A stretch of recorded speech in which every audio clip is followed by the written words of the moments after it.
ভাবে নামাজের গুরুত্ব বুঝলা না? কি আল্লাহ চেনো নাই, না রসুলের নাম শোনো নাই, নাকি কোনো আলেমের মুখে কোনোদিন শোনো নাই, না কোরআন শরীফ কোনোদিন দেখো নাই, নাকি কোনো মসজিদ দেখো নাই জীবনে কোনোদিন, নাকি কোনো আজান শোনো নাই কোনোদিন? কিসের অভাবে হারায় গেলা যারা নামাজ পড়ো না? বাপ,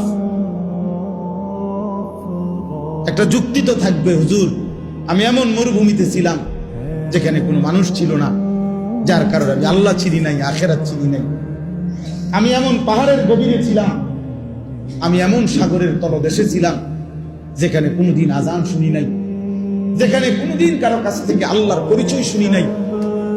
চারিদিকে এত মসজিদ, এত মাদ্রাসা, এত উলামা, এত টুপি, এত আজান, তারপরেও তোমরা যারা বাবা দিনের পর দিন নামাজ পড়ো না, কিসের অভাব?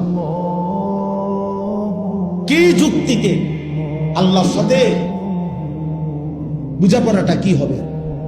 রাসূলুল্লাহ সাল্লাল্লাহু আলাইহি ওয়াসাল্লামের সুপারিশ কেমনে হবে? কেমনে হবে?